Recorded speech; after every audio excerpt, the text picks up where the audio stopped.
Alright, back here in the garage again, working on the 1950 ZA. A little bit of progress. So, I'd had some pitting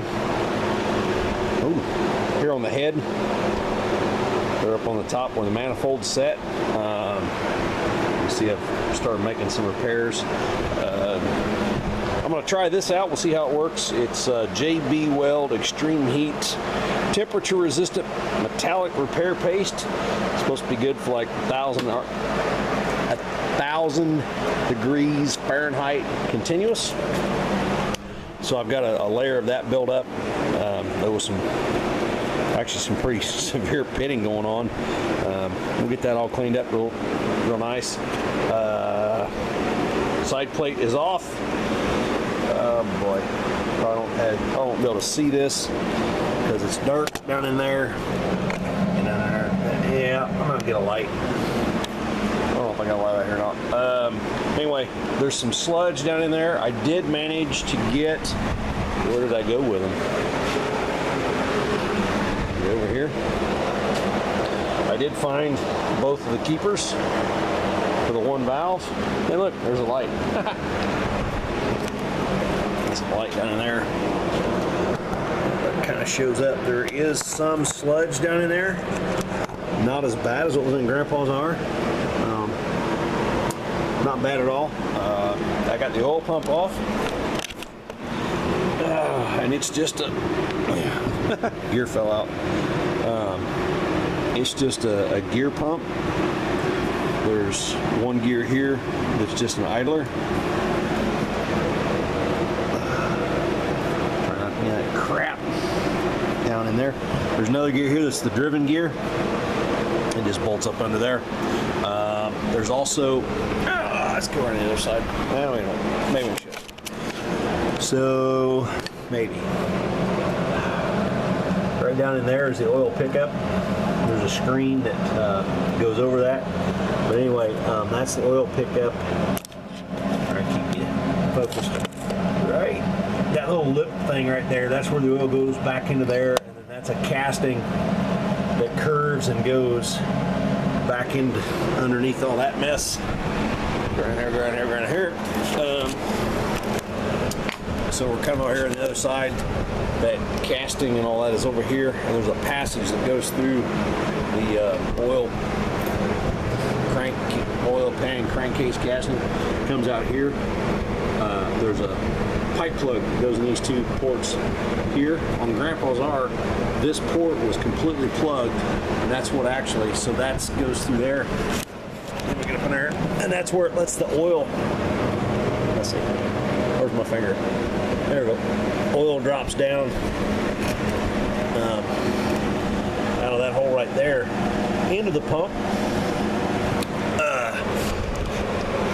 I have probed it. It seems to be pretty open. So we're probably just going to go ahead and put the pump back on tonight. I'm going to get some big files out and big flat file, and try and work this all down flat.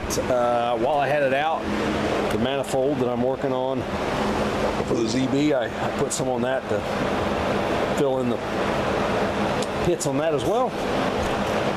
So we'll have to file out. We'll file that down, try and clean that up nice and pretty.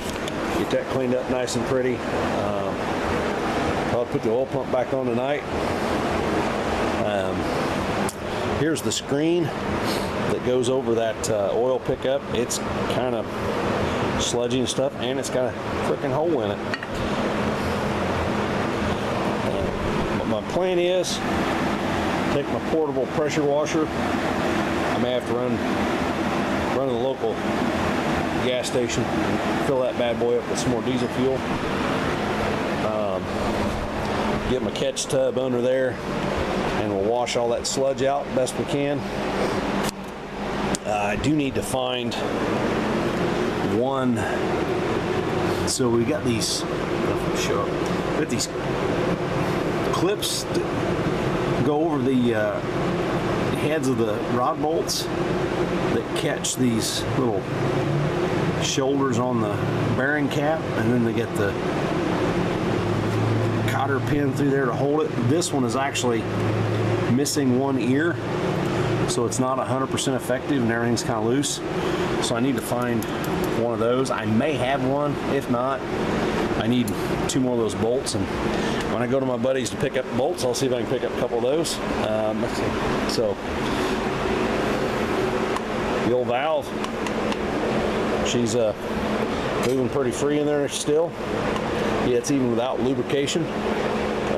Probably lube it up real good before I put it back together, but tuck a rag down in there. Yeah, get the spring and stuff on there and get the keepers put back on. Close that up, get it sanded off and cleaned up. A little extra there. Oh boy. So anyway, that's where I'm at on the ZA. Yeah, the bolts, I said, need those for that thing. So that's where we're at on it right now. I still want to, and I figured out where this thing, this is the, we'll call it the A-frame, whatever. This is the front mount point for the mounted planter that we're going to put in here. The 2 ears right there are going to go on bolts right here, and then the arms here come up all the way up to the front and bolt on either side in front of the oil pan or the oil pump. So I'm going to hold off on putting that on until I get the oil pump back on. If I get the oil pump back on tonight, I'm probably going to try to get that bolted on tonight, and then I'm going to try and get